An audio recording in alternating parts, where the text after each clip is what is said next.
The auditorium was packed. 207 employees filled every seat, their faces illuminated by the glow of laptops and phones as they live-streamed what was supposed to be the most triumphant moment in NeuralSync Technologies' 15-year history. I sat in the third row center section, exactly where I'd been told to sit for optimal camera angles during the launch presentation. What I didn't know was that I was about to become the main event. At 12:04 p.m., our newly appointed CEO, Victoria Sterling, stepped to the podium with a microphone that seemed too small for her oversized ambitions.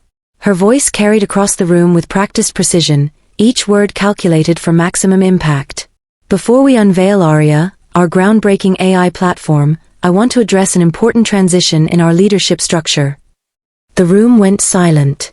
Not the good kind of silent. The kind that makes your skin crawl. Effective immediately, Claire Morrison will be stepping down from her role as Chief AI Architect.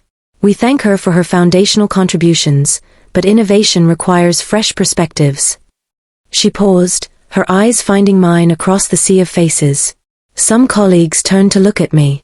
Others stared at their hands, pretending this public execution wasn't happening in real time. Claire, please return your access credentials to security. My badge, still clipped to my jacket, turned red on the massive screen behind her. In one gesture, she had severed my connection to 12 years of work, 12 years of building the very system they were about to launch. But Victoria Sterling had made one critical error. She'd forgotten that I wasn't just an employee who could be disconnected with the flip of a switch. I was the architect of Aria's core authentication system. And I still held the keys. 12 years ago, NeuralSync was nothing more than a startup operating out of a converted warehouse in the tech district. The servers were held together with electrical tape, the coffee machine leaked, and we had exactly 3 folding tables that doubled as desks, conference rooms, and lunch spots. I was employee number 7. A junior machine learning engineer who'd been hired because I was willing to work for equity and instant ramen. But while others came and went, chasing bigger salaries and shinier offices, I stayed. Not out of loyalty, out of obsession. I saw what Aria could become before anyone else did. An AI platform that didn't just process data, but understood context, nuance, and human intention. While my colleagues built simple recommendation engines, I was designing neural networks that could adapt, learn, and evolve in real time. In 2018, I prevented a catastrophic data breach by building a self-healing security protocol that detected and isolated threats before they could propagate. The company was worth $12 million then. That single innovation saved us from bankruptcy and regulatory destruction. In 2020, when our largest client threatened to terminate their contract due to processing delays, I rebuilt the entire inference engine over a single weekend. I didn't sleep. I lived on energy drinks and determination, rewriting 40,000 lines of code to optimize performance by 340%. We kept the client.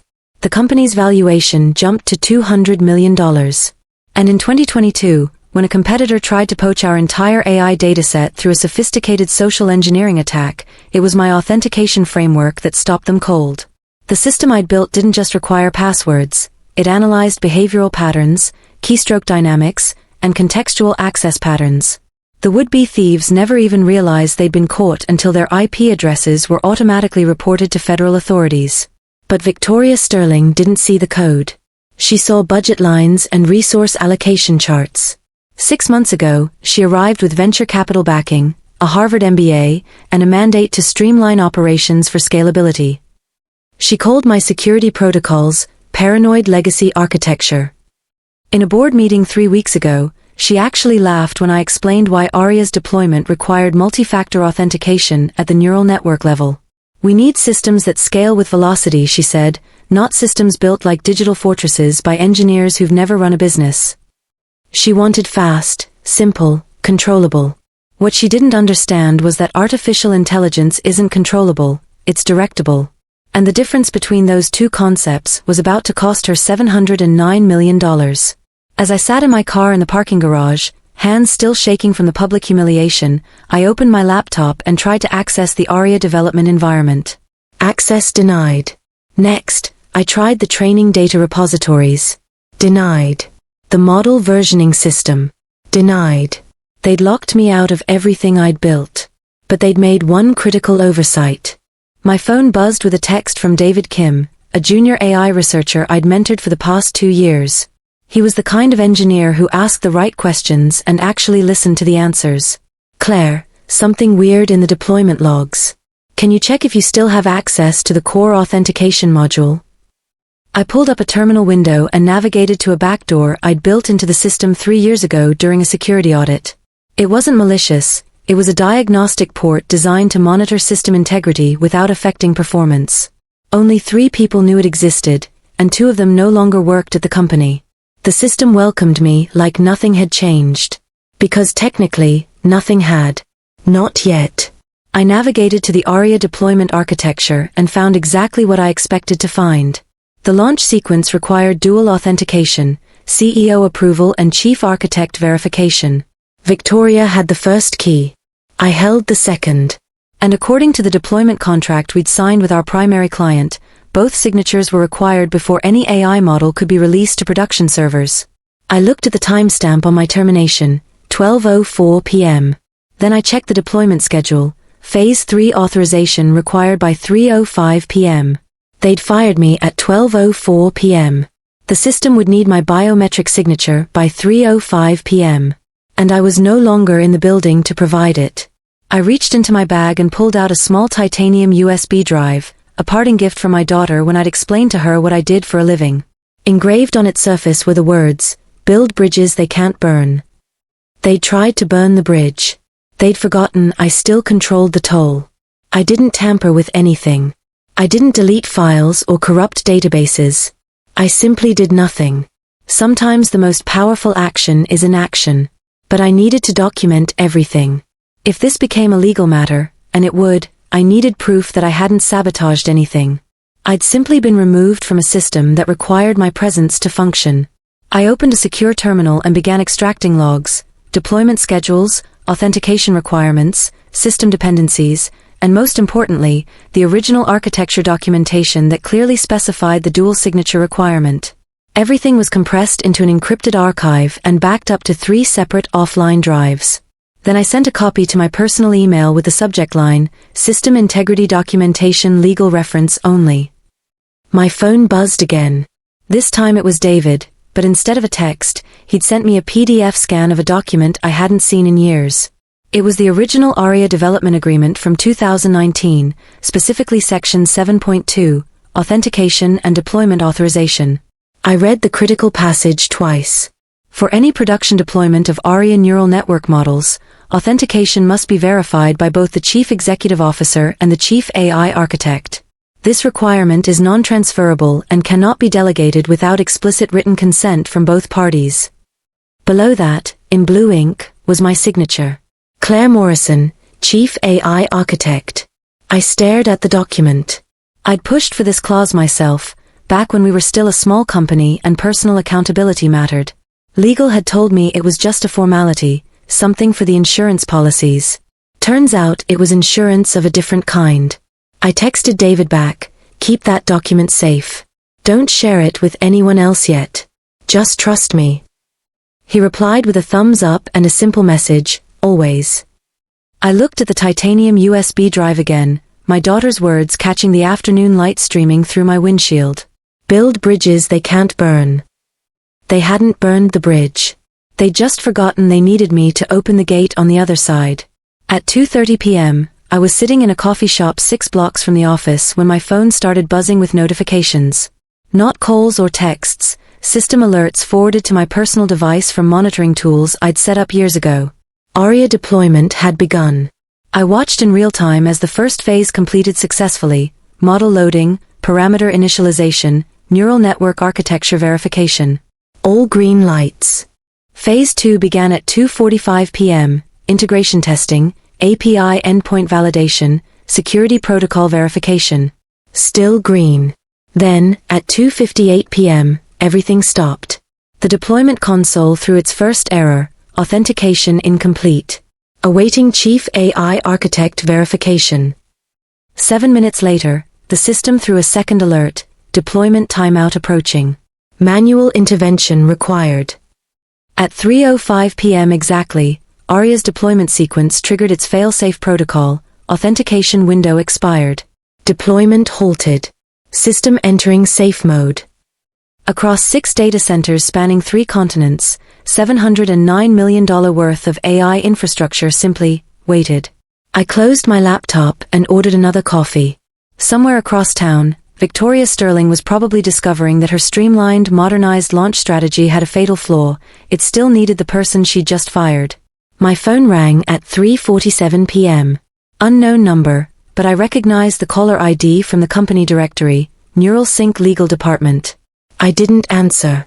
The phone rang again at 4:15 p.m. This time it was Victoria Sterling's direct line. I let it go to voicemail. At 4:33 p.m., I received an email from board@neuralsync.com. Subject: Urgent System Access Request. Claire. There appears to be a technical issue with the ARIA deployment sequence. We understand you may have insights into the authentication protocols. We would appreciate your assistance in resolving this matter. Please contact us at your earliest convenience. Sincerely, Neural Sync Board of Directors. I stared at the email for a long moment. No apology. No acknowledgement of what had happened.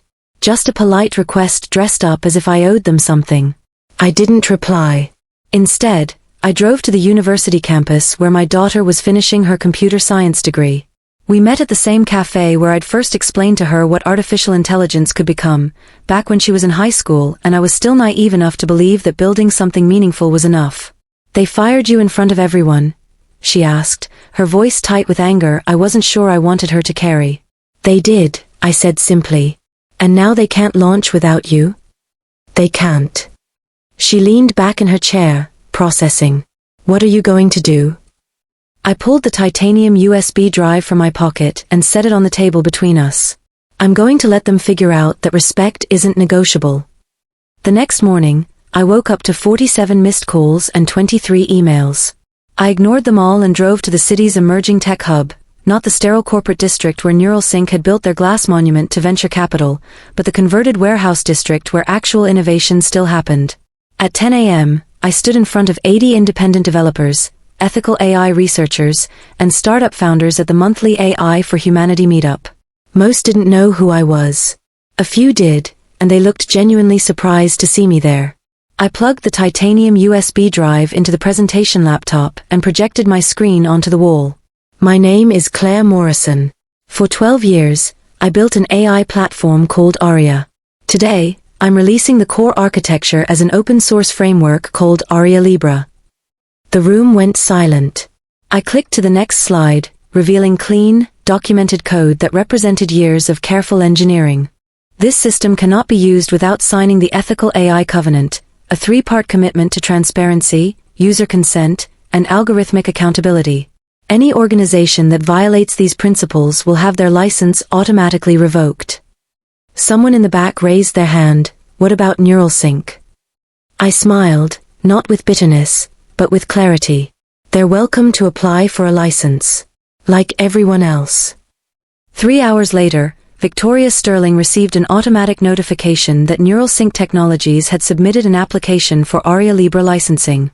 The application was reviewed and denied within minutes. Reason for denial: applicant organization fails to meet ethical deployment standards as evidenced by documented violations of engineer autonomy and professional respect. 2 weeks later, I received a call from Dr. Elena Rodriguez, CTO of Verdant Systems, a B Corp focused on AI applications in climate research. Claire, she said, we've been following your work for years. We're building an AI platform to help coordinate renewable energy grids across developing nations. We'd like you to lead the project. On your terms. I asked the only question that mattered: did you sign the covenant? We were the first to sign, she replied. We've been waiting for technology that matches our values. I accepted the position the next day. A month later, I walked past the NeuralSync building downtown. It looked exactly the same from the outside: gleaming glass, polished chrome, and LED displays announcing their commitment to revolutionary AI solutions. But I knew that inside, servers sat idle, waiting for authentication that would never come. I didn't stop to look up at their building. Instead, I crossed the street to meet my daughter for lunch. Any regrets? She asked as we sat down at our usual table. I pulled the titanium USB drive from my pocket and set it beside her coffee cup. None. I didn't just build an AI system.